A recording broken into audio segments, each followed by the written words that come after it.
The next day, Dr. Flowers came to see Ruskin. Was the first thing Dr. Flowers said, then continued, "Now, what are you doing in bed? It's been a week now. 7 days is too long to stay between the sheets." Ruskin touched Corky's walking stick. "I don't ever want to get up," Ruskin said. "I keep thinking of Corky, and it upsets me too much to move." Tears trickled from Ruskin's eyes. Dr. Flowers gave him a handkerchief to dry his eyes. Then he stared at him from the end of the bed. "But you can't stay in bed forever," Dr. Flowers said. "Everyone in Lizard Street misses you, and..."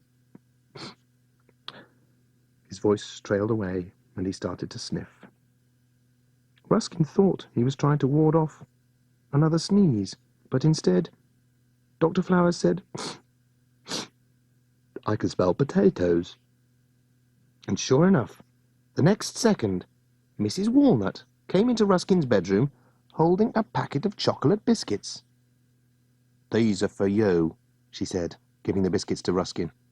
"I can't look at biscuits without wanting to cry," Ruskin said. "They remind me of the way Corky used to lick the chocolate off them." "But they're a present," Mrs. Walnut said. "You can't refuse my present. Corky wouldn't have wanted that." Then Mrs. Walnut started to sniff. "I can smell cigar smoke," she said.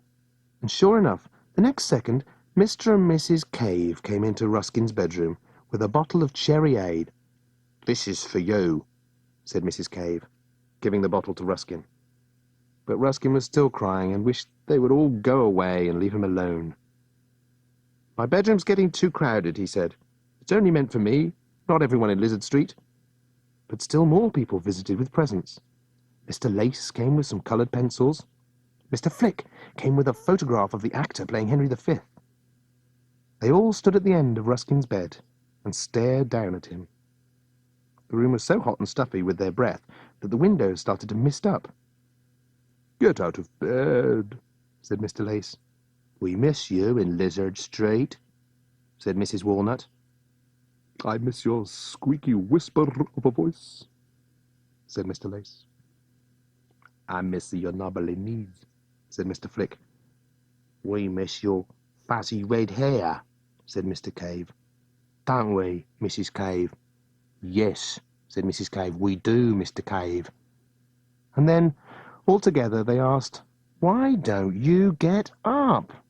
"Because I miss Corky," cried Ruskin. They all looked at him in silence for a while.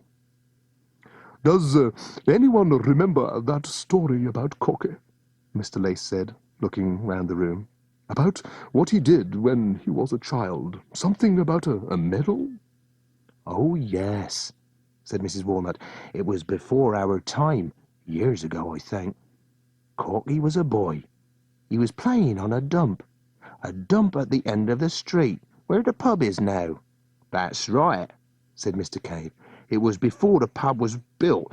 There was nothing there but rubbish and rubble. Corky was playing on the site when suddenly he found something." Ruskin had stopped crying now. He sat up in bed and looked at Mr. Cave. "What did he find?" asked Ruskin. "Something sticking out the ground," Mr. Cave replied. "Pointed it was, and silver, and very, very smooth, made of metal." Ruskin leaned forward. "Like a giant silver fish head?" asked Ruskin.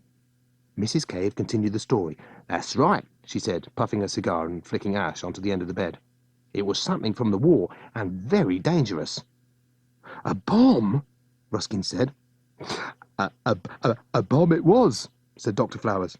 "Only Corky didn't know it was a bomb at the time, so he jumped on it, and it started ticking." Ruskin gasped. "But that means," Ruskin said breathlessly, "if Corky was to move, the bomb would have exploded."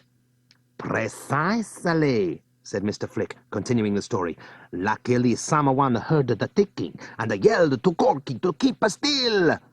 "So Corky kept still?" Ruskin said. "He kept very still," said Mr. Lace, sucking a pencil. He kept the stillest he'd ever been, said Mrs. Walnut, her potato smell getting stronger. He kept still for hours and hours, said Dr. Flowers, pinching his nose to ward off another sneeze.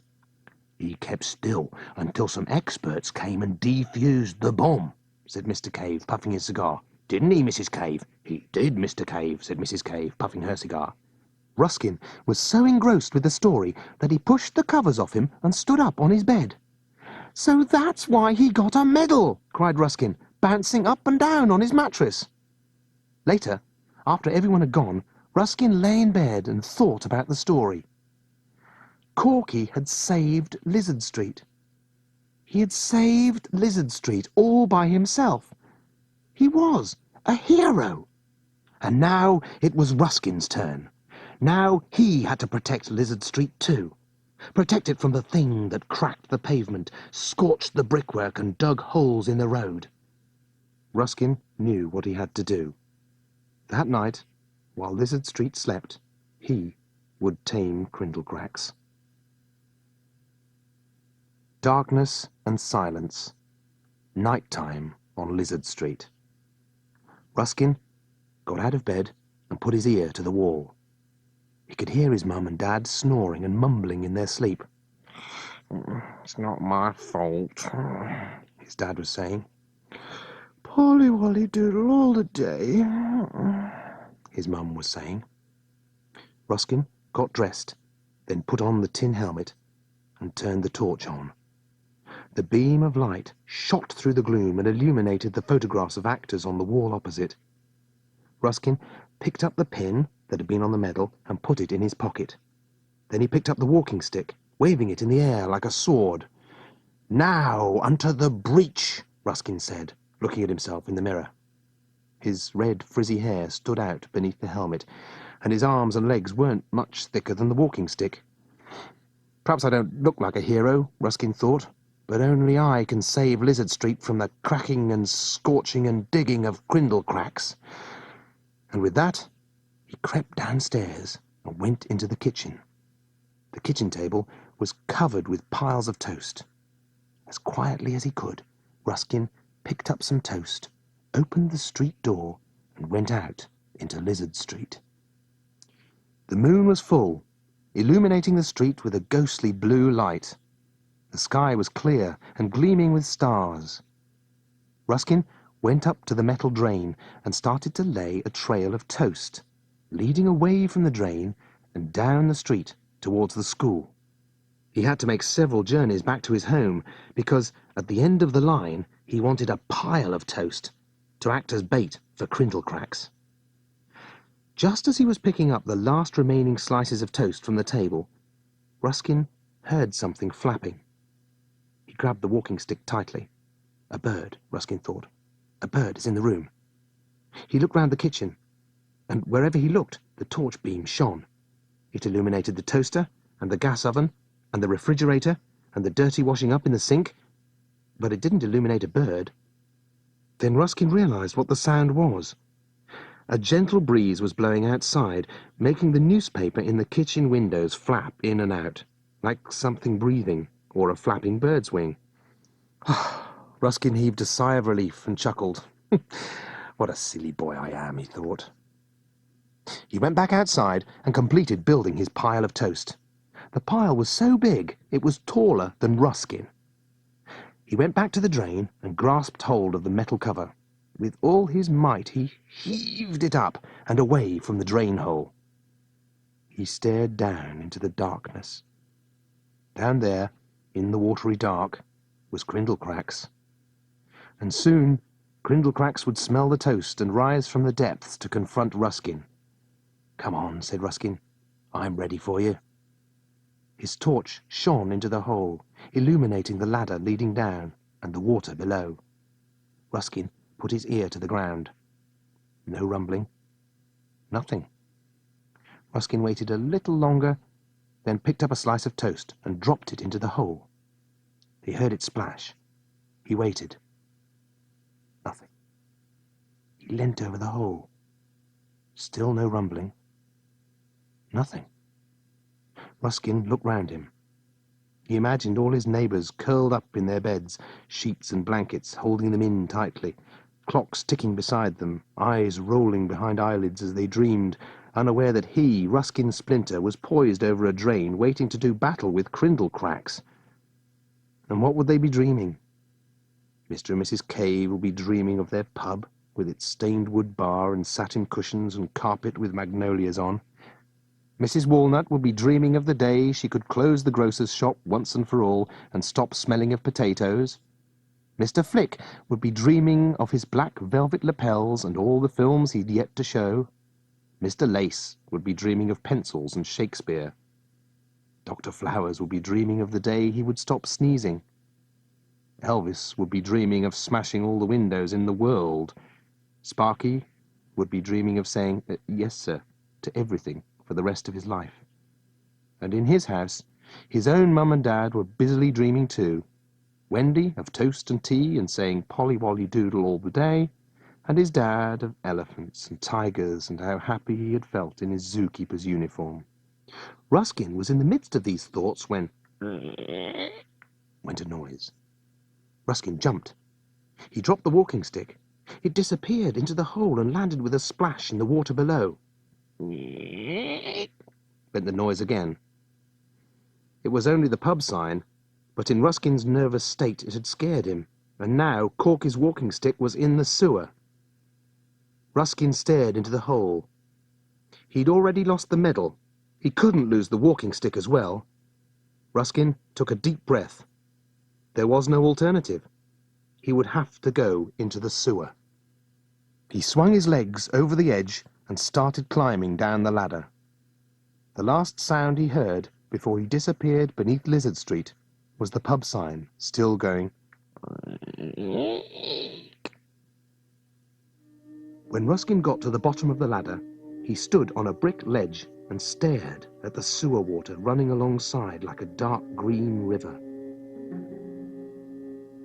There were tin cans in the water, and bits of paper, and carrots and bananas, and all kinds of things Ruskin couldn't distinguish. His torchlight shone over walls covered with slime so thick it looked like grass. When he glanced up, Ruskin saw a circle of stars sparkling in the drain hole above. He looked round, searching for the walking stick. I've got to find it, he thought. He started to walk along the brick ledge, being careful not to slip. It was cold in the sewer and full of echoing sounds that made his eardrums ring. Suddenly, Ruskin saw the walking stick. It was floating in the water. The current was carrying it along, deeper and deeper into the heart of the sewers. Ruskin ran until he was alongside the stick, then got to his knees and reached out. He stretched as far as he could. His fingers just touched the walking stick when the current carried it off again. Ruskin jumped up and followed.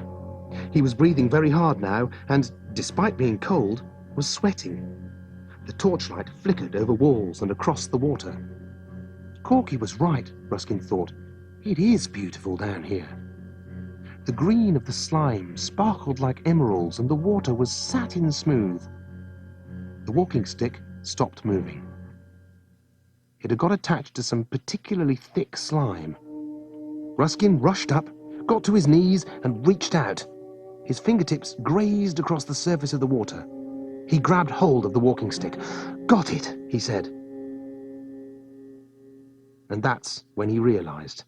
It wasn't slime the stick was attached to. It was rats. Ruskin screamed. The water was alive with rats.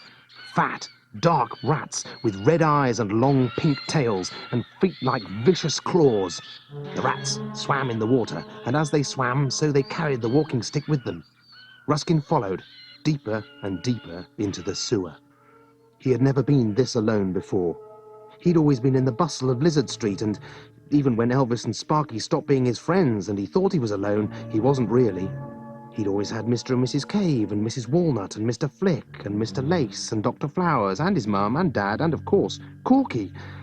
But now there was no one. Just darkness and water and hundreds of rats carrying the walking stick farther and farther into the labyrinth of darkness. Perhaps I'll never find my way out, Ruskin thought. Perhaps I'll have to stay here forever. Suddenly, the rats climbed out of the water and one at a time disappeared into a rat hole in the brick ledge. The rats tried to take the walking stick with them, but the curdle's too big to go through. When all the rats had gone into the hole, Ruskin rushed up and grabbed hold of the stick. He pulled.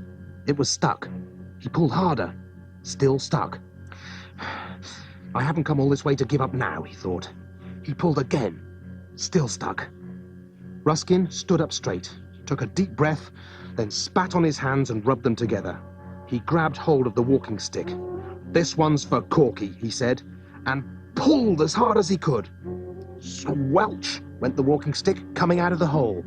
But the force of Ruskin's tug was so strong that, still grabbing the stick, he toppled and fell backwards into the water. Slimy green water went up his nose and into his ears. Ruskin coughed and spluttered. Fortunately, the water wasn't that deep and only came up to Ruskin's knees. He stood there for a while, clutching the walking stick. And then he thought of something. I must smell of toast, Ruskin thought. So why hasn't Krindlekrax come after me? Perhaps Krindlekrax doesn't exist. Perhaps it was just a story after all, just like his mum had said. Nothing but a story. He couldn't help feeling relieved at the thought of it. Ruskin started to laugh and splash about in the water. A story, he cried, and his voice echoed round him. A story! And he called again, louder this time. Story! But this time his echoes were interrupted by another sound. A roar, like a million car brakes screeching all at once.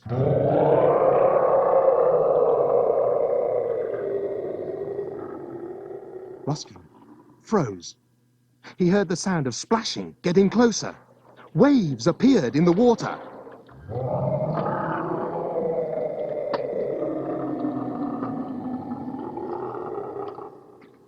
Ruskin started to run. The roars got louder and louder. It was Krindlekrax.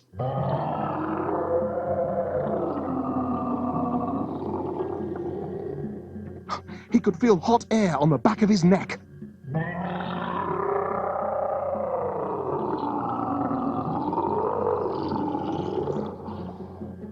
Ruskin reached the ladder and started to climb. His feet slipped on the rungs a few times, but he still managed to get to the surface. He ran down Lizard Street and hid behind the pile of toast. He stared at the hole in the road. Don't be scared, Ruskin thought. This is what I wanted to happen. This is what I hoped for. To come face to face with the monster. This is the only way. I should be pleased. He clutched the walking stick as tightly as he could. Be brave, he thought. Suddenly, mustering all his courage, he jumped on top of the pile of toast and, waving the walking stick in the air, cried, "I'm ready for you, monster!" That's when Krindlekrax appeared.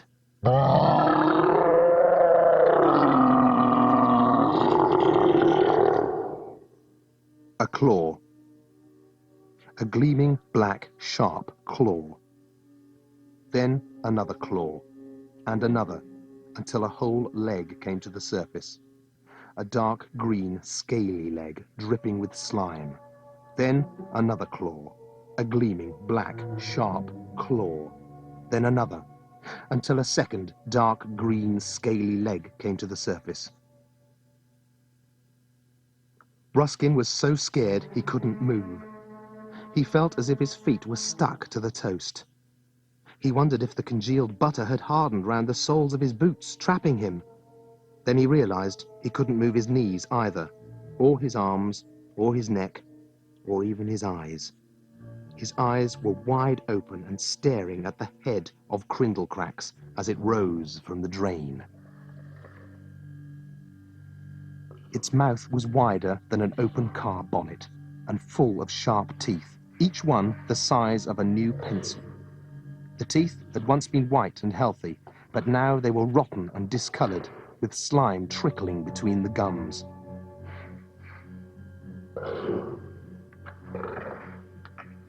Its breath was hot and smelt of toast, and there were flies buzzing round its tongue and nostrils. Its eyes were red, as bright as traffic lights, and its nostrils flared and leaked green liquid. More of Krindlekrax climbed out of the drain. Its belly was fat and dark, its back legs as claw-sharp as the front, its tail long and pointed. It was the biggest thing Ruskin had ever seen. Ruskin thought, he could swallow me whole. And he wished he was back in bed, tucked up and safe, his lips sticky and warm with marmalade and tea. Krindlekrax started to sniff the toast. Went the jaws. It munched the toast for a while, then swallowed and took another step forward.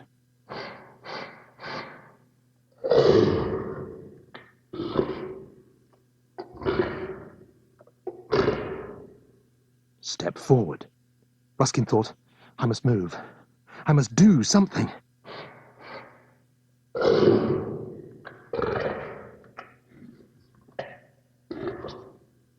Step forward. Ruskin could feel Krindlekrax's hot breath against his cheek.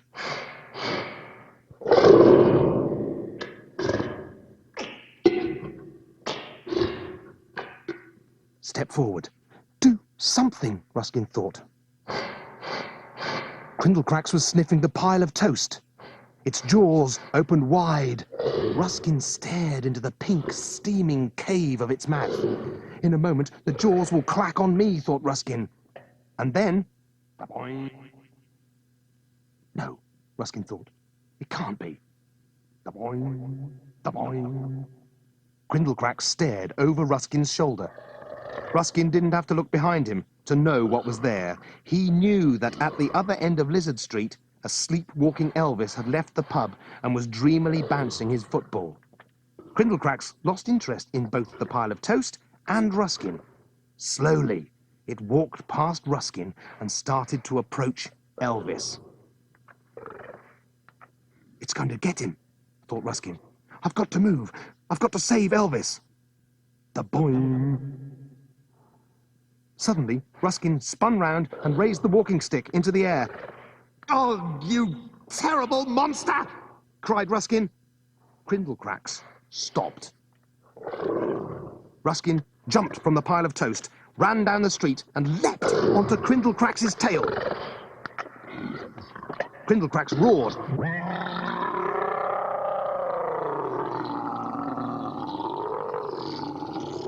Ruskin ran up the back of Krindlekrax, treading carefully so as not to slip on the slime, until he was standing on Krindlekrax's head. It was very high, and Ruskin felt a little giddy, but he didn't let this stop him. He was determined now. He knew he had to tame Krindlekrax and protect not only Elvis, but the whole of Lizard Street. I am brave and wise and wonderful, cried Ruskin, striking the top of Krindlekrax's head with the walking stick. Krindlekrax roared again and tried to flick Ruskin from its head, as if Ruskin was nothing more than an irritating fly. Ruskin got to his knees, then sat astride the neck of the giant crocodile. And handsome and tall, continued Ruskin, and covered in muscles, with a voice like thunder!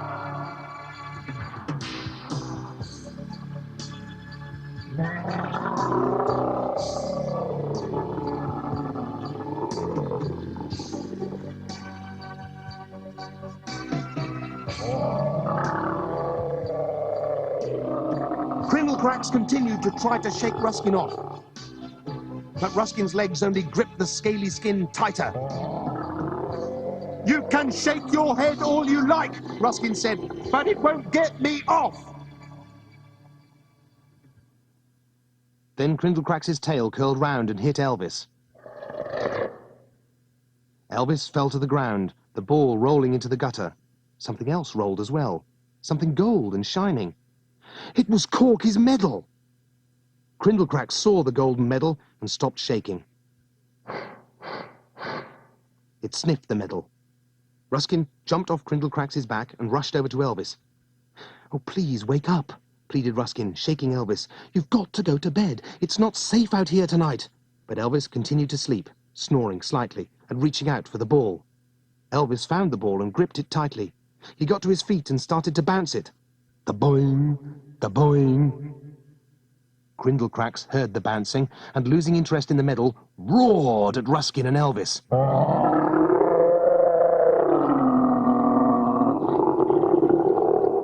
What can I do, thought Ruskin, panicking now. There must be a way to tame the monster. I just don't know what it is. And then Ruskin heard something. Went the noise. It was the pub sign. Ruskin looked up, and as he did so, the torch on his helmet illuminated the baby crocodile with a penny in its mouth. If only I had a golden penny, thought Ruskin. But I do have one!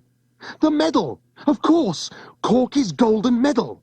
Immediately, Ruskin reached out, grabbed hold of the medal, and hurled it into the crocodile's mouth. The medal stuck at the back of Krindlekrax's throat. Krindlekrax closed its jaws and stared at Ruskin. It didn't move. Ruskin got to his feet. It had started to rain now, and there was the sound of distant thunder. Raindrops landed in Krindlekrax's eyes, giving the impression of tears. Although, of course, the medal was very small in Krindlekrax's throat, it was obviously causing a lot of discomfort. Krindlekrax started to cough, trying to dislodge it. Ruskin stood in front of Krindlekrax and tapped it on the nose with his walking stick. "Don't you like the medal in your throat?" asked Ruskin. Krindlekrax just stared. "Open your mouth," Ruskin said. "Open your mouth, and I will take the medal away." Slowly, Krindlekrax opened its mouth. "But," continued Ruskin, "if I do this, you must never come to Lizard Street again." Krindlekrax's mouth remained open. Ruskin stepped over the bottom row of Krindlekrax's teeth and crawled into the soft pink mouth.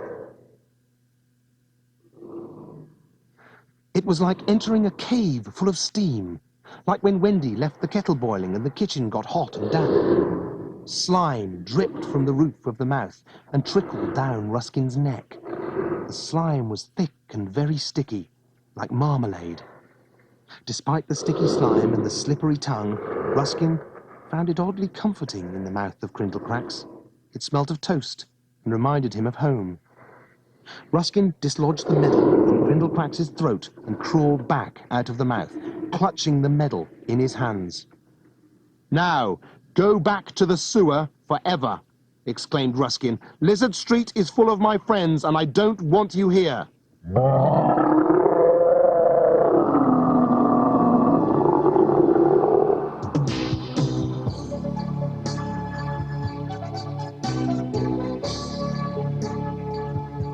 Slowly, Krindlekrax turned round and started to walk back down Lizard Street towards the drain. Ruskin watched it go, saying, "Mr. Lace is my friend because he gave me coloured pencils." Krindlekrax started to climb down the drain. Its head disappeared.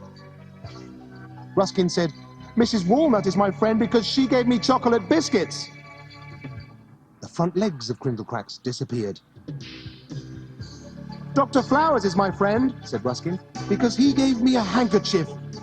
The belly of Krindlekrax disappeared. "Mr. Flick is my friend," said Ruskin, "because he gave me a photograph." The back legs of Krindlekrax disappeared.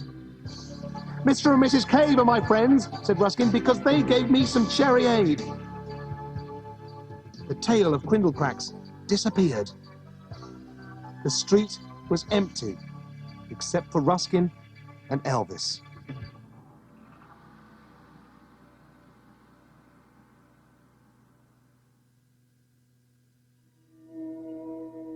Ruskin looked at Elvis. "And you are my friend," Ruskin said, "even if you don't want to be." There was a crack of thunder and lightning, and the rain suddenly poured down. It felt cool and refreshing, and Ruskin stared up at the sky and let the rain splash over his face. "And Sparky is my friend," said Ruskin, rain bubbling between his lips, "even if he doesn't want to be." Then Ruskin looked at the pub sign. "Eek," went the sign. "And Corky is my friend," said Ruskin, "even if he's not here anymore." And as Ruskin said this, so the rain washed away the peeling paint of the sign, erasing the baby crocodile. Ruskin glanced at Elvis.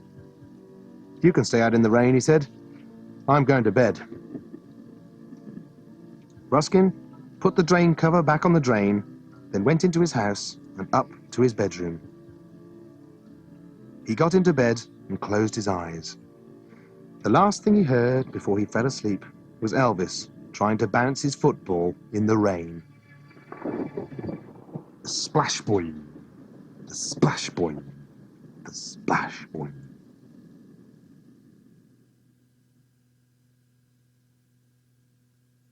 "Wake up!" Ruskin opened his eyes to see Wendy standing beside his bed with a plate of toast and a cup of tea. "I've been trying to wake you for ages," Wendy said, putting the tea and toast on Ruskin's bedside table. "How are you feeling?" "Fine, thank you," replied Ruskin, eating the toast. "You're not going to stay in bed again?" his mum asked.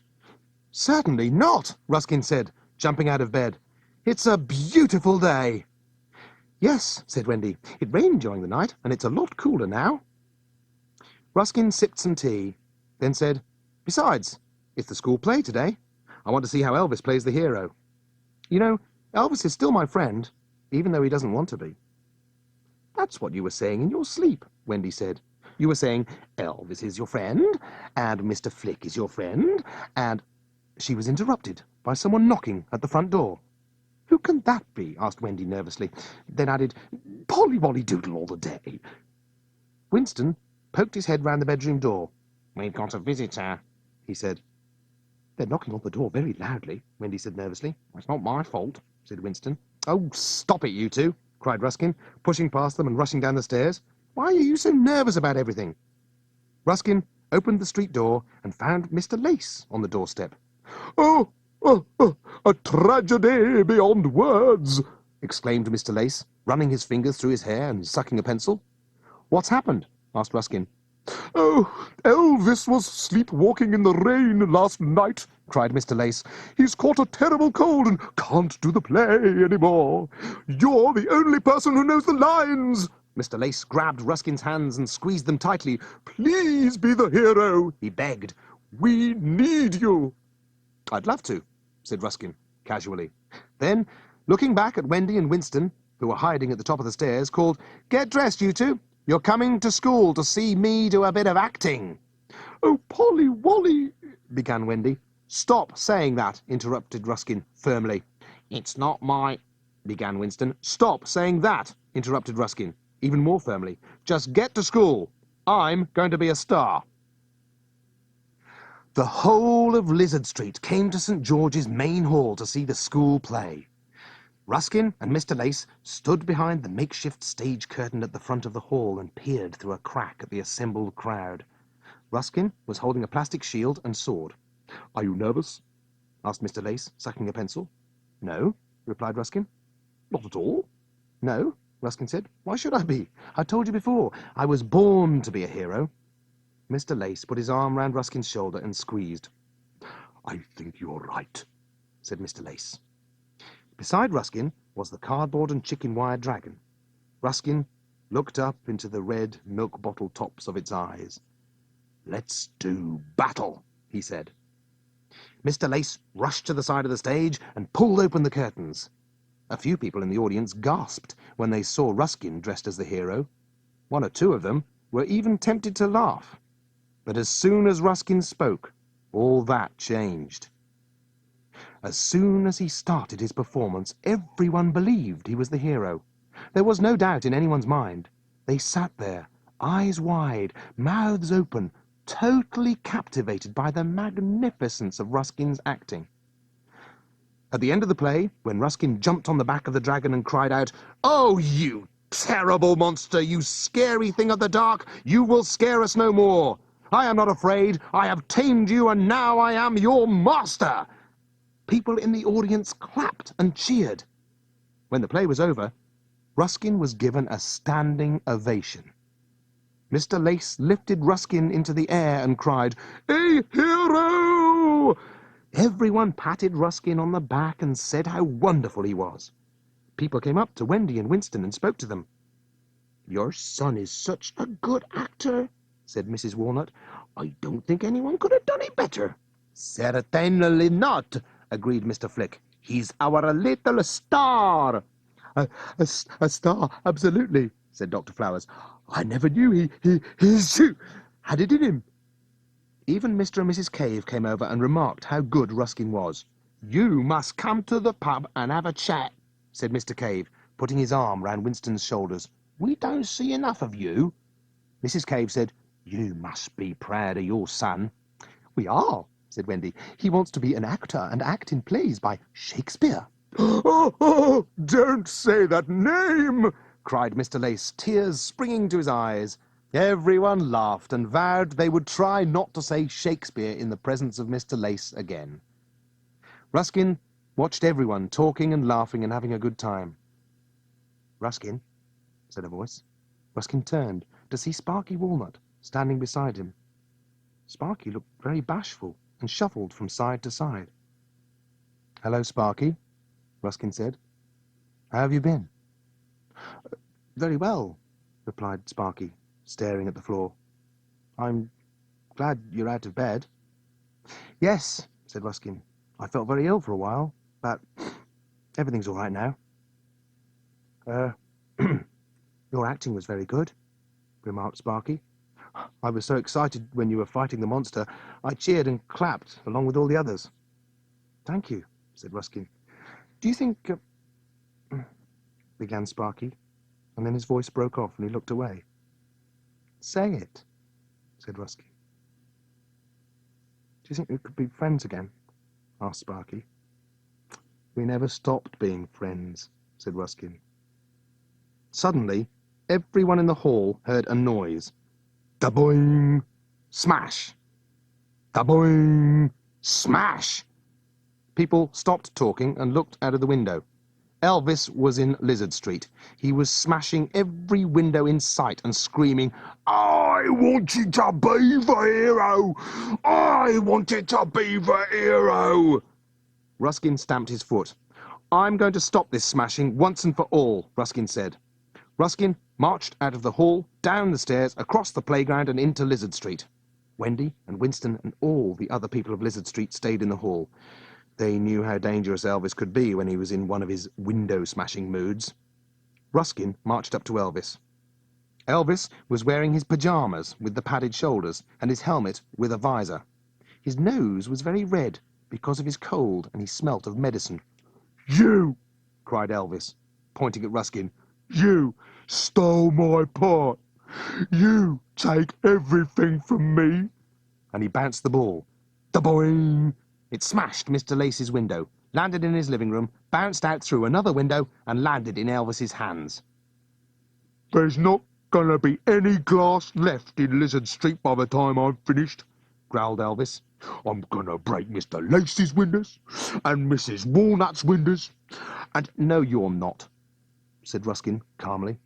Elvis glared at him. "You silly little splinter," he growled. "You can't stop me. I'm big and you're small. I've got muscles and you've got none. My voice is deep like thunder and yours is..." "Oh, be quiet," said Ruskin. "I'm fed up with you. You're so wild. Too much wildness is boring. I'm going to tame you and make you interesting again." And with that, Ruskin snatched the ball from Elvis's hands. The people of Lizard Street, who were still watching from the school hall window, gasped. Ruskin took the pin that had been attached to Corky's medal from his pocket, raised it in the air, then stuck it into the ball. Air gushed from the puncture. The ball whizzed out of Ruskin's hands and flew around Lizard Street in circles. It whizzed up into the air, whizzed past the people at the school hall window, past the pub, past Mrs. Walnut's shop, past Dr. Flower's house, past Mr. Flick's cinema, past Corky's old house, past Mr. Lace's house. Then it hovered in front of Ruskin's house for a while, before falling into the drain and out of sight. The people at the window cheered. Elvis stared at the drain. He listened to the people of Lizard Street cheering. Then he looked at Ruskin. "No one likes me," he said. Then he fell to his knees and started to cry. I never wanted to grow this tall," said Elvis. "I hate it. Why did it have to happen? All I wanted was to stay small like you and Sparky. Why do things have to change? I don't want these muscles. I don't want a voice like thunder. I want to play on the swings and eat lots of ice cream and have people tell me how cute I am. But they don't. They think I'm grown up, but I'm not. And I don't want to be." Elvis was crying so much he could barely speak now. "And I wanted to be friends with Corky, but he liked you more than he liked me. And he bought you a ball. He bought it for you because you were small. And I got nothing because I was sore." "That's why you stole the ball," said Ruskin. "Yes," Elvis said. "I was so jealous. I'm sorry, Ruskin." The people of Lizard Street had left the school by now and were standing round Ruskin. They all stared at Elvis. "I miss Corky," said Elvis, still crying. "I miss hearing his broom sweep the playground." Ruskin helped Elvis to his feet. "We all miss him," said Ruskin, "but we don't have to break glass." "Can we be friends again?" asked Elvis. "We always have been," replied Ruskin. Elvis and Ruskin hugged each other. The people of Lizard Street cheered. Ruskin looked at them and said, "I used to think that Lizard Street was the cracked pavement and the dark brick and the road with holes in. But it's not. Lizard Street is me, and my mum and dad, and Elvis, and Sparky, and Dr. Flowers, and Mr. Lace, and Mr. Flick, and Mrs. Walnut, and Mr. and Mrs. Cave, and, even though he's not here, Corky Pigeon." And then, in the loudest voice he could muster, he cried, "I love you, Lizard Street! I love you! I love you! I love you!"